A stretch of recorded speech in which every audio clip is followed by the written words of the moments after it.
برادران عزیز، برادران محترم،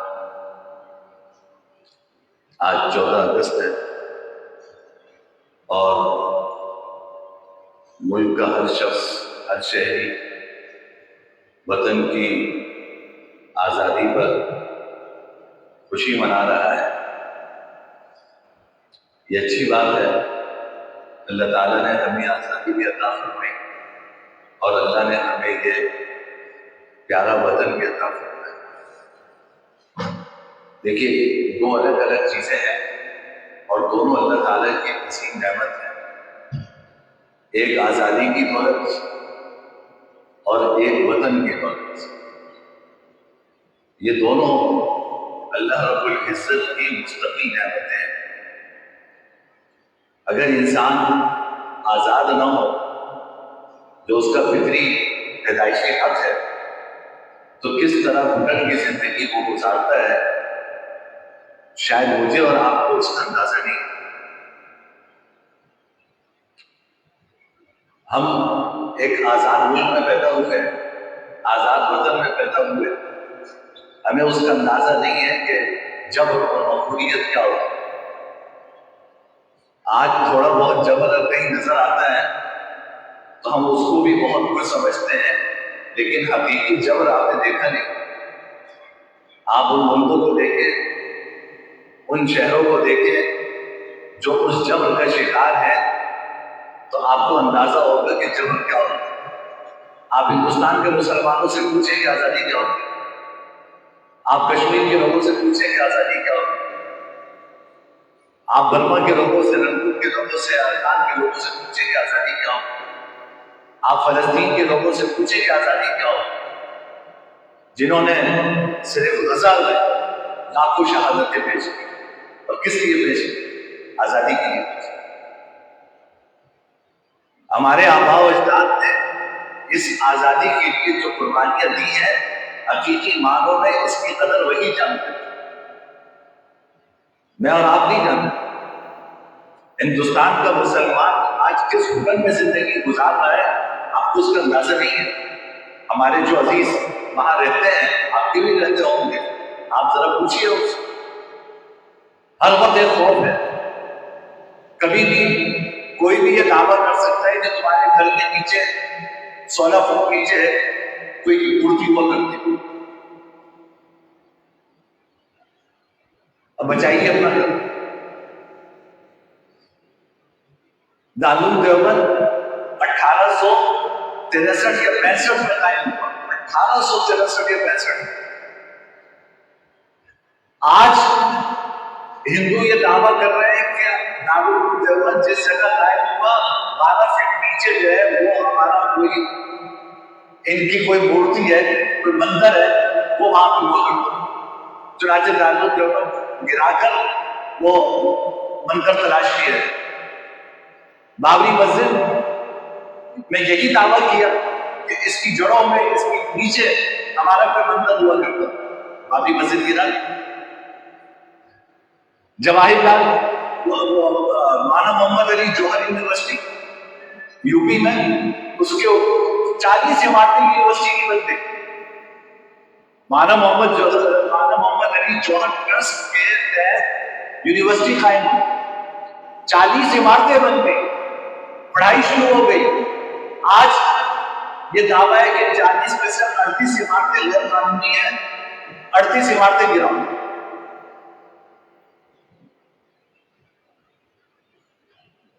کسی وقت بھی آپ ہاتھ پہ گوشت کا تھیلا لے کے جا رہے ہیں، آپ سے یہ کوئی کہہ سکتا ہے کہ ان کی گاؤں ماتا کا گوشت کیا کر لیں گے؟ آپ ثابت کیجئے، اس وقت تک آپ بچیں گے ثابت کرنے کے لیے، تو ثابت کریں گے۔ جنونی ہندوؤں کے حصار میں وہاں کے مسلمان زندگی گزار، نہ جان محفوظ ہے، نہ مال محفوظ ہے، نہ عزت محفوظ ہے۔ جب کوئی کسی کا دل چاہتا ہے، اٹھتا ہے، گردنیں کاٹ کے رکھ دیتا۔ جو کسی زمانے میں گجرات کا قصائی کہلایا کرتا تھا، آج وہاں کا وزیر اعظم بنا۔ اس کو گجرات کا قصائی انٹرنیشنل اداروں نے اس کو یہ لقب دیا تھا کہ اس نے کس طرح مسلمانوں کی جڑیں وہاں سے کاٹی ہیں، ہزاروں مسلمانوں کا قتل و خون کیا ہے، ان کی گردنیں اڑائی ہے، وہ گجرات کا قصاب آج وزیر اعظم بنا۔ تو میرے بھائی، اگر اپنی آزادی کی قدر دیکھنی ہے تو ان قوموں کو دیکھیں جو قحط کی اور جمل کی زندگی گزاری۔ مجھے آپ کو اللہ تعالیٰ نے یہ آزاد وطن عطا فرمایا، ہمیں یہ آزادی کی دولت نصیب فرمائی، ہم اپنی مرضی کی زندگی آپ گزار سکتے ہیں، اللہ کے احکامات کے مطابق زندگی گزارنا چاہے کوئی رکاوٹ نہیں ہے۔ آپ کو کون نماز پڑھنے سے روکتا ہے؟ آپ جائز طریقے سے کاروبار کریں، کون آپ کو روکتا ہے؟ آپ اللہ کے حکم کے مطابق زندگی گزاریں، کون آپ کو روکتا ہے؟ ہماری مائیں بہنیں پردہ کریں، کون ان کو روکتا ہے؟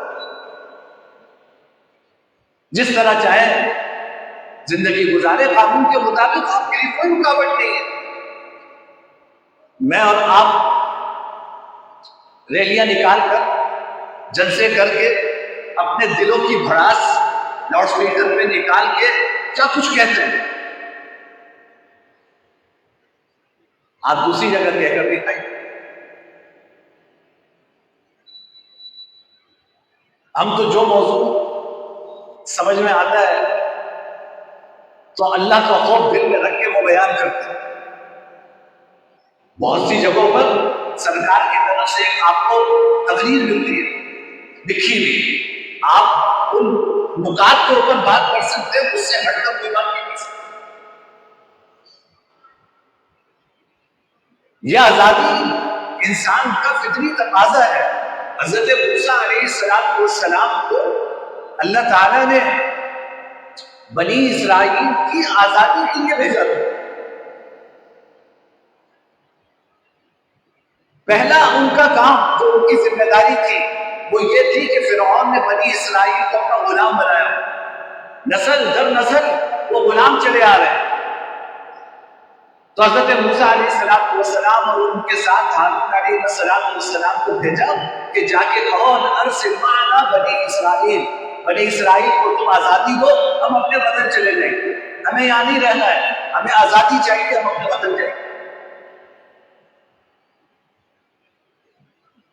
فرعون نے حضرت موسیٰ علیہ السلام پر احسان جتلایا، جیسے کہ ہر خسیس انسان احسان جتلاتا ہے۔ تو اس نے کہا کہ کم لبثت فینا من عمرک سنین، موسیٰ تم آئے ہو بات کرنے، یہ بتاؤ کہ تم نے میرے گھر میں تمہاری پرورش کی ہے، میں نے تمہیں پالا ہے، کتنے سال تم ہمارے گھر میں رہے؟ احسان جتا دی، کتنے سال تم ہمارے گھر میں رہے ہو؟ موسیٰ علیہ السلام نے کہا تلک نعمت تمنھا علی ان عبدت بنی اسرائیل، ٹھیک ہے تو نے مجھے پالا اپنے گھر میں، تو کیا اس پالنے کی قیمت یہ ہے کہ تم میری قوم کو غلام بنا کے رکھتے؟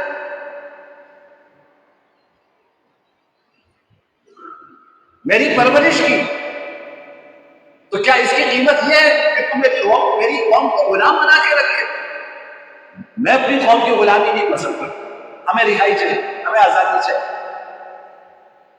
تو آزادی خود اپنی ذات میں ایک نعمت ہے جو اللہ نے عطا فرمائی، اور اپنا وطن ہونا یہ ایک الگ نعمت ہے۔ اللہ نے ہمیں یہ وطن عطا فرمایا، ہم جتنا اللہ کا شکر ادا کریں کم ہے۔ اللہ نے کیسی نعمتوں بھرا وطن عطا فرمایا، اور وطن کی محبت یہ بھی انسان کی فطرت میں اللہ نے رکھی، یہ کوئی شریعت کے خلاف نہیں۔ شریعت کے خلاف اس وقت ہوگی یہ بات کہ جب عصبیت کی شکل اختیار کرتا ہے۔ اب دیکھیں، ایک دو الگ الگ چیزیں، ایک ہے محبت، ایک ہے عصبیت۔ میں فرض کیجئے کہ اردو اسپیکنگ، مجھے میری مادری زبان اردو ہے، مجھے اردو سے محبت، اس محبت میں حرج نہیں۔ یہ محبت اگر عصبیت کی شکل اختیار کر لے تو پھر گناہ ہے۔ عصبیت کیا؟ کہ میں کسی کا ساتھ اردو اسپیکنگ ہونے کی بنیاد پر دوں۔ حق اور باطل کیا ہے اس کو نظر انداز کر کے میں کسی کا ساتھ اس لیے دوں کہ یہ بھی اردو بولتا ہے، یہ غلط ہے۔ اس کو عصبیت کہتے ہیں، لسانی عصبیت کہ آپ زبان کی بنیاد پہ کسی کا ساتھ دیں، قومی عصبیت آپ قوم کی بنیاد پہ کسی کا ساتھ دیں، نسلی عصبیت، آپ نسل کی بنیاد پر کسی کا ساتھ دیں، سیاسی عصبیت، آپ سیاست کی بنیاد پہ کسی کا ساتھ دیں، یہ غلط ہے۔ لیکن انسان جس مٹی میں پیدا ہوتا ہے اس سے محبت کا ہونا یہ فطری تقاضا ہے، یہ غلط نہیں۔ میری حکومت اگر کوئی غلط فیصلے کرے گی تو میں اس کے خلاف احتجاج کہاں سے رکھتا ہوں، لیکن اس کا یہ مطلب نہیں ہے کہ میں اپنے وطن کے سے غداری شروع کروں۔ وطن سے محبت یہ انسان کی فطرت ہے۔ جناب نبی کریم صلی اللہ علیہ وسلم جب ہجرت کر کے مکہ مکرمہ سے مدینہ جا رہے تھے تو آپ کو پتہ ہے کہ آپ خفیہ راستے سے نکلے تھے، غار ثور میں آپ رہے اور اس کے بعد پھر غیر معروف راستے سے نکلے۔ جب آپ غیر معروف راستے کو کاٹتے ہوئے اس راستے پہ پہنچے جو مکہ سے سیدھا آ رہا تھا، مقام جحفہ، تو وہاں آپ کا دل بھرا ہے۔ آپ نے مڑ کر مکہ کی طرف دیکھا، آنکھ سے آنسو جاری ہو گئے کہ میرا وطن ہے، مجھے چھوڑنا پڑ رہا ہے۔ اللہ تعالیٰ نے اس پر قرآن کریم کی آیت نازل فرمائی آپ کی تسلی کے لیے کہ ان الذی فرض علیک القرآن لرادک الی معاد، وہ ذات جس نے قرآن اتارا ہے وہ تمہیں تمہارے گھر لوٹائے گی۔ آپ فکر نہ کیجئے، آپ پریشان نہ ہو، وہ ذات جس نے قرآن اتارا ہے وہ آپ کو واپس آپ کے گھر لوٹائے گی۔ اللہ نے اپنا وعدہ پورا کیا، 8 سال بعد فاتح بن کر مکہ مکرمہ میں تشریف اللہ نے لوٹایا، لیکن وطن کی محبت تھی۔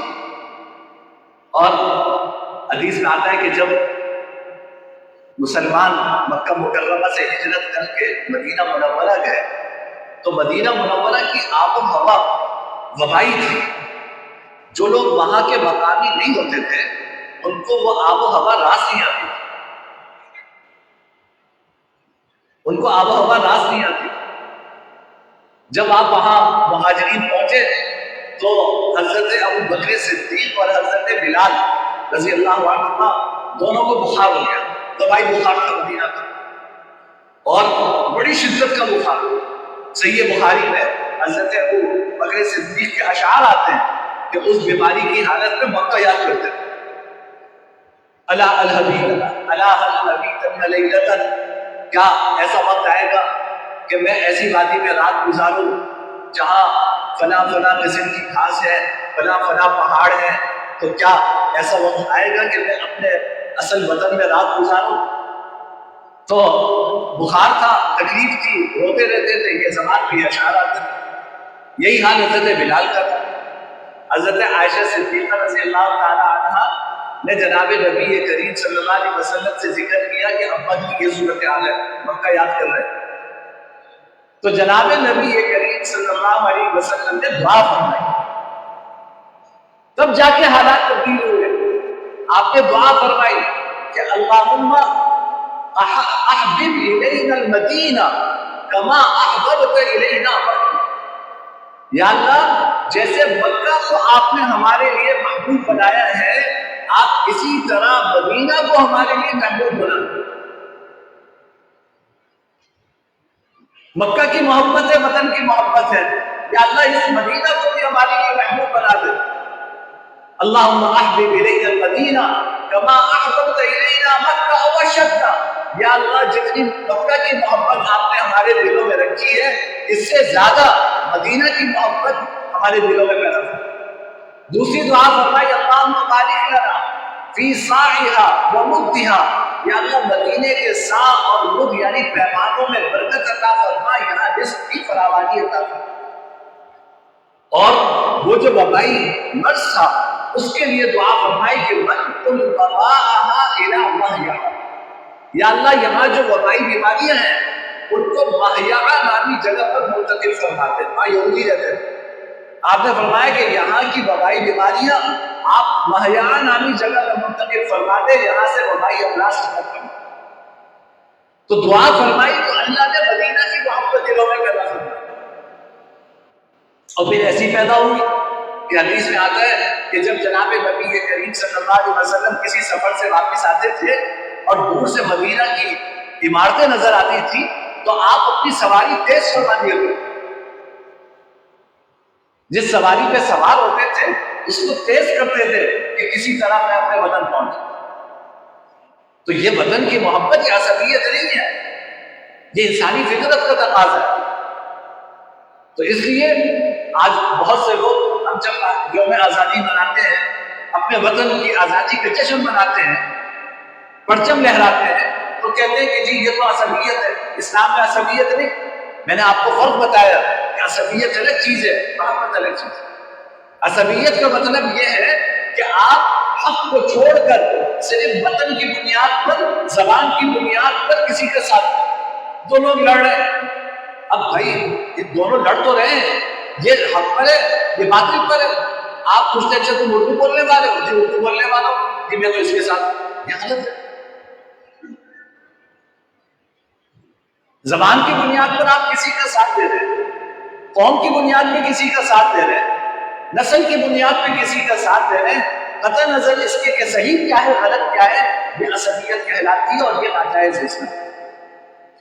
حضور نے عصبیت کے نعرے کے بارے میں فرمایا دعوہا فإنہا منفرہ، یہ عصبیت کے نعرے چھوڑو، یہ بدبودار نعرے، کہ میں پٹھان ہوں، میں بلوچ ہوں، میں سندھی ہوں، میں مہاجر ہوں، یعنی مہاجر ہوں تو مہاجر ہونے کی بنیاد کے ساتھ ہوں گا چاہے صحیح ہو یا غلط ہو، پٹھان ہوں تو پٹھان ہونے کی بنیاد کے ساتھ ہوں گا چاہے صحیح ہو یا غلط ہو۔ فرمایا کہ یہ بدبودار نعرے ہیں، انہیں چھوڑو۔ ہاں وطن سے محبت یہ انسان کی سرشت میں شامل ہے، انسان کی فطرت میں داخل ہے۔ تو اللہ تعالیٰ نے ہمیں دونوں نعمتیں عطا فرمائی اور اللہ ہمیں قدر کی توفیق نصیب کر، اللہ نے ہمیں آزادی کی نعمت بھی عطا فرمائی، اللہ نے ہمیں اس مقدس وطن کی نعمت بھی عطا فرمائی۔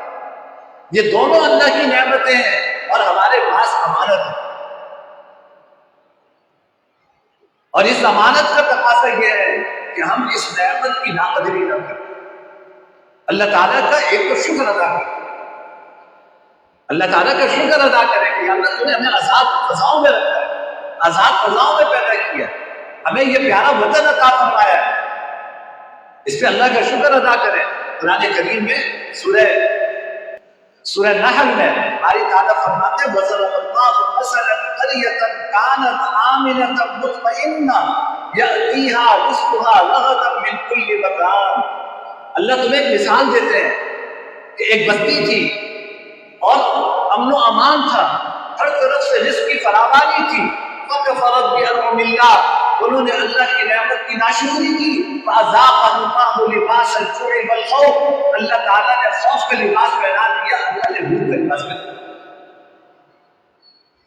اللہ نے امن بھی دیا تھا، اللہ نے رزق کی فراوانی بھی دی تھی، لیکن ناقدری کی اس کا نتیجہ یہ نکلا کہ اللہ تعالیٰ نے بھوک کا لباس پہنا دیا، اللہ نے خوف کا لباس پہنا دیا۔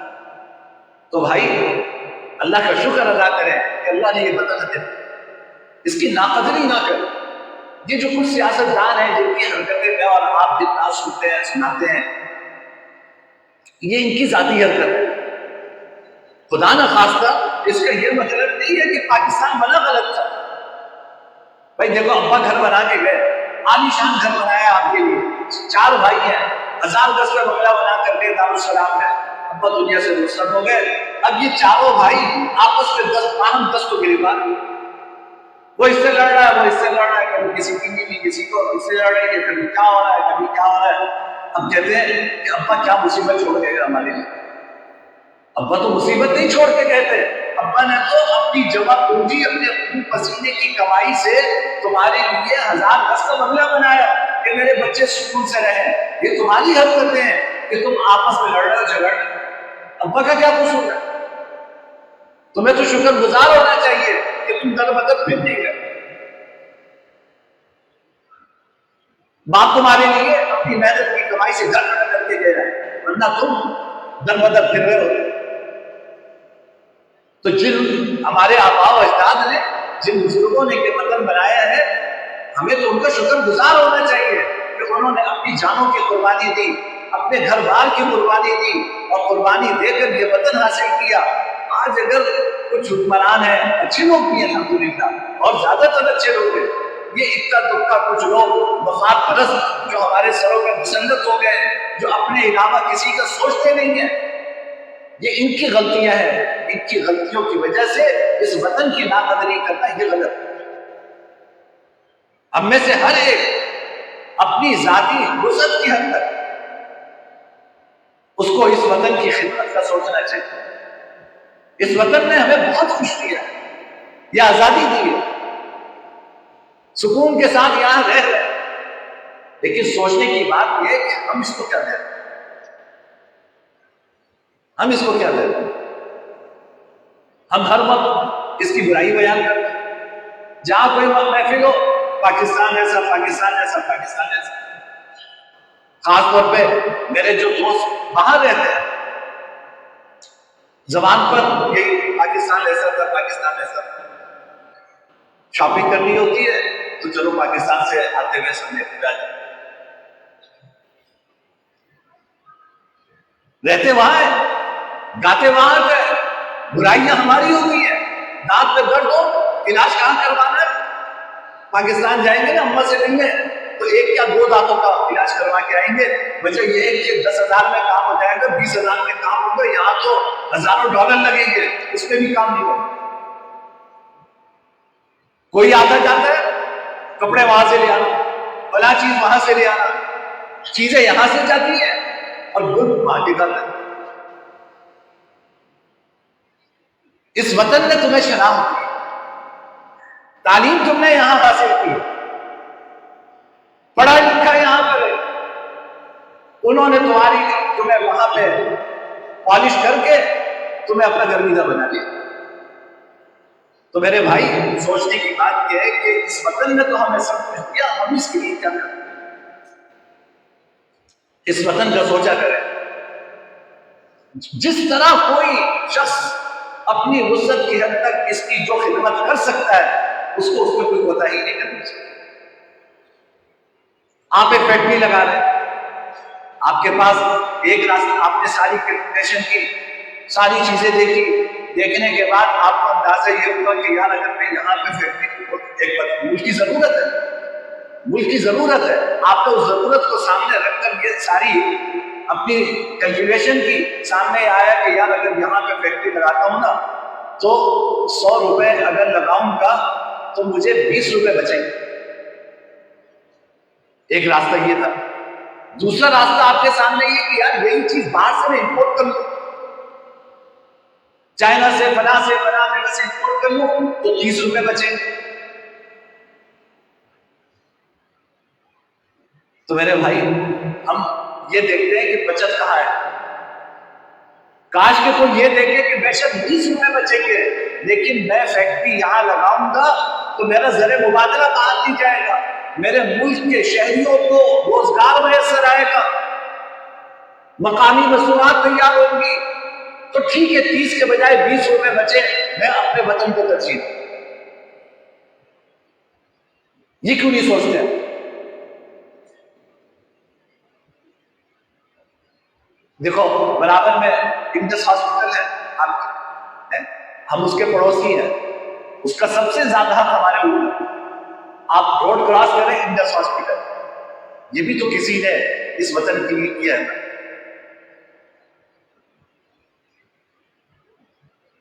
جہاں ساری برائیاں کرتے ہیں، سب کچھ کرتے ہیں، کبھی ایک نگاہ اٹھا کے ادھر دیکھا کریں کہ یہ جو اتنے مریضوں کا مفت علاج ہو رہا ہے، یہ بھی تو کچھ پاکستانی ہیں نا جنہوں نے اپنے وطن کے لیے کچھ کیا ہے. یہ ہمارے رول ماڈل کیوں نہیں؟ ان کو کیوں نہیں دیکھتے ہم؟ آپ کو وہ نظر آتے ہیں جو نامچوں میں پیسے بھر کے باہر لے جاتے ہیں، آپ کو وہ نظر آتے ہیں جو منی لانڈرنگ کرتے ہیں، آپ کو وہ نظر آتے ہیں جو اسمگلنگ کرتے ہیں. وہ سارے لوگ نظر آتے ہیں، ایسے لوگ کیوں نہیں نظر آتے جنہوں نے اس وطن کے لیے کچھ کرنے کی کوشش کی؟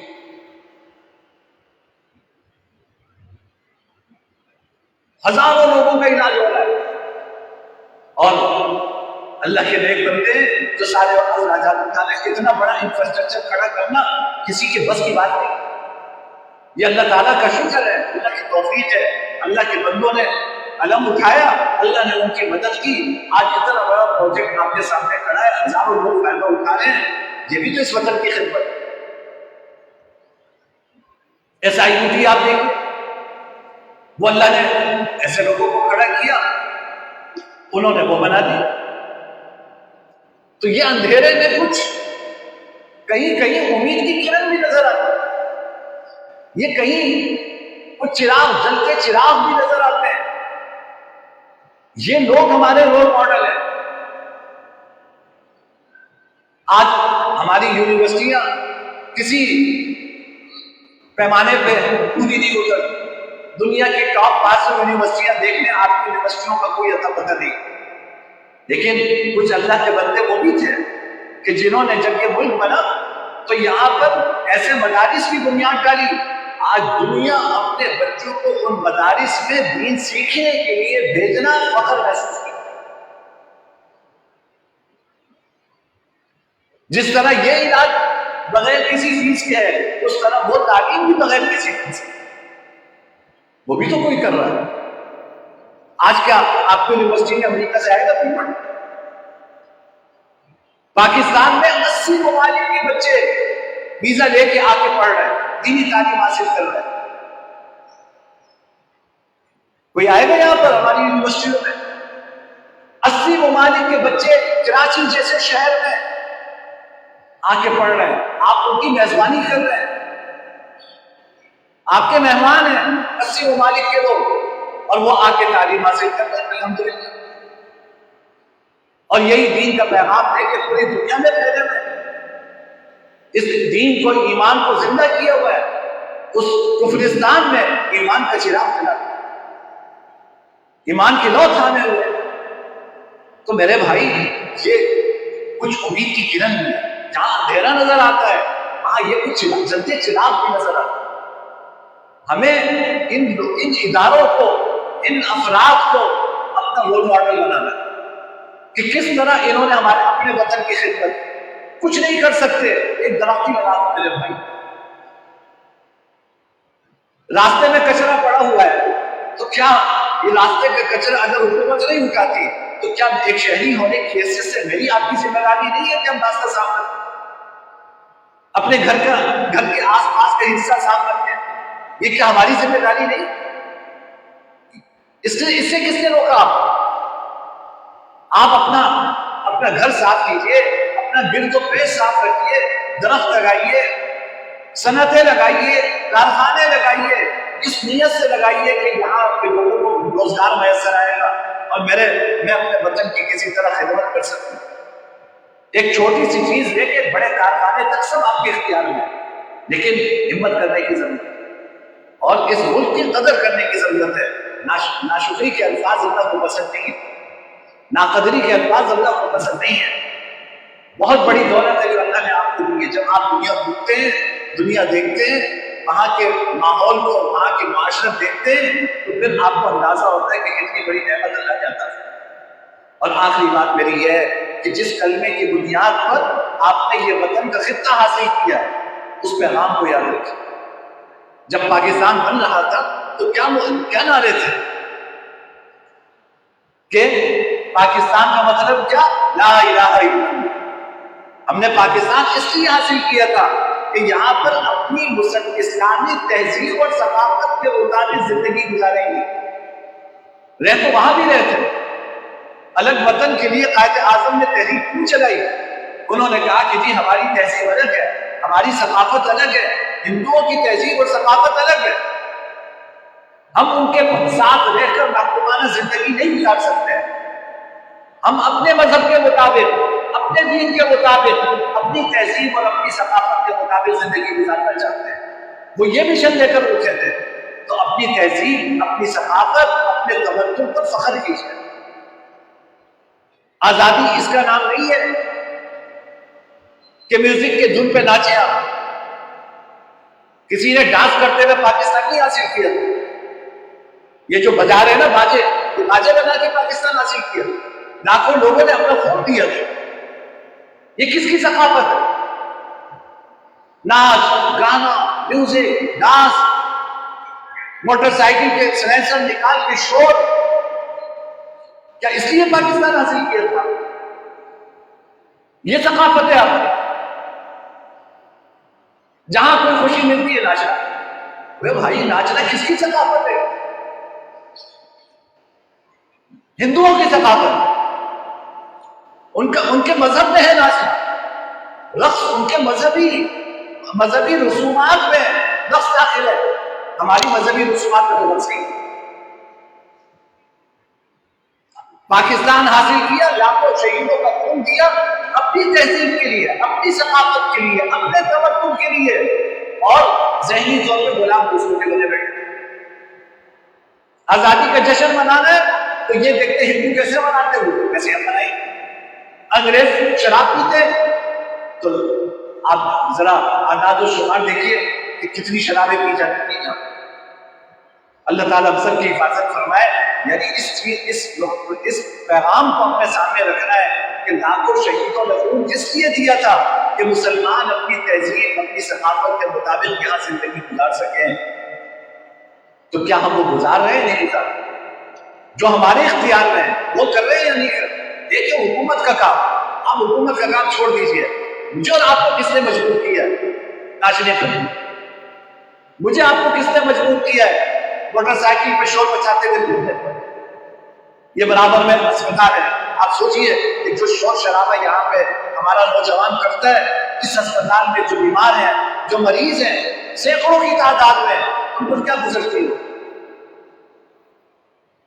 کہ میری نیند اڑا کر، مجھے تکلیف پہنچا کر میری فاؤنڈیشن بنا۔ اللہ تعالی ہمیں سمجھنے کی توفیق عطا فرمائے، اللہ اس وطن کی ہمیں قدر کی توفیق نصیب فرمائے۔ آخر دعوانا الحمدللہ۔